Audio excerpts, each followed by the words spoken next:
Namaste. I am Kumar Bhandari, a human rights defender and journalist from Nepal. I represent the National Network of Families of the Disappeared and Missing Persons, those who were disappeared during the Nepal's internal armed conflict. And I also coordinate Solidarity Campaign for Justice to advance victims' truth and justice. I experience various ways the meaning of suffering and loss of a family member. My father was disappeared in 2001 during first emergency period. During my individual and collective activism in the field, during the past 10 years period before and after conflict, made me who I am today. The suffering, frustration, anger, threats, injustices, and more the situation of the disappeared families gave me more strength to work for a cause, and gradually I am engaged with this field of victims' rights.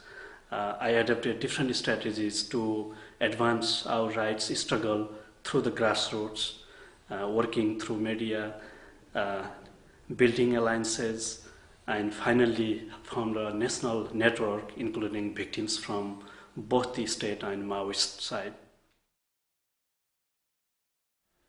Today I am very happy to be here to share my feelings and experiences from Nepal.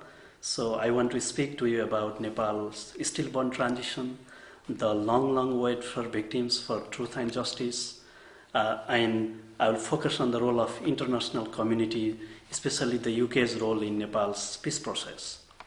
5 years after the peace process, Nepal still remains a deeply wounded society. To the victims, families, the war is not over, and the thousands of families are not at peace and living in a pain. Nepal army and the Maoists have adopted an equally uncooperative and hostile attitude to prevent the investigation in cases of disappeared and prosecution of their alleged members. The examples are the promotion of the senior army officers in the senior position, and also recently this cabinet appointed on alleged Maoist senior leaders in the government. So there is a lack of political will to ensure accountability in Nepal. The previous governments have withdrawn 349 cases during the 2009 and more than 300 criminal cases during the 2010. Thus, the weaker role of law institutions, poor security mechanism we have, and the growing crimes rate in transition, we do not have suitable transitional justice environment at present. However, there remain challenges to the transition, and one of the greatest is that of justice for crimes committed during the conflict. Both parties to the conflict have been responsible for those violations committed, and it seems likely that responsibility for these offenses lies at the very highest levels of the political and military structures of both the state and the Maoists.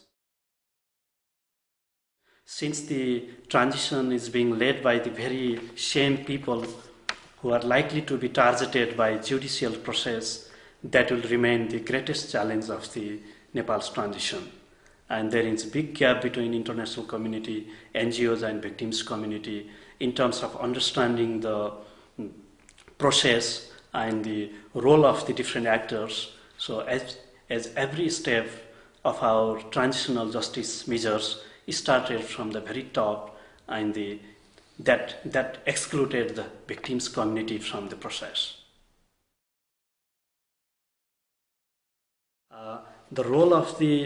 So in this context of our transition and the ongoing peace process, the role of international communities and the UK government would have great value as a key partners of Nepal peace process.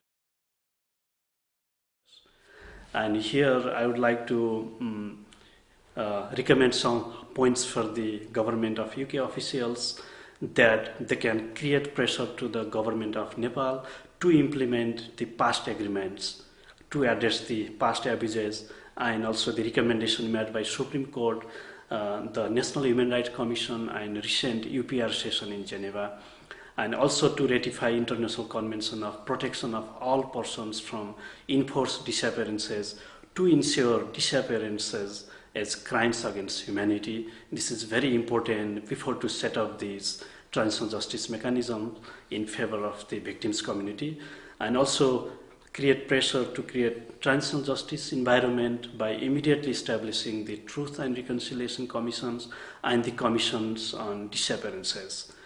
And donors and the UK government can play a positive role through constructive dialogue in between all stakeholders, including victims community, and also to fulfill the gap through open dialogue system. And the UK government, through their donors and partners in Nepal, also to ensure protection mechanism for human rights defenders and also the victims and witness of the conflict. So in this way, the UK government can do to help improve the situation in Nepal, and through their strong presence and recommending governments on these transitional justice procedures and the peace process to make a success in Nepal. So thank you very much for your kind attention and interest on Nepal issues.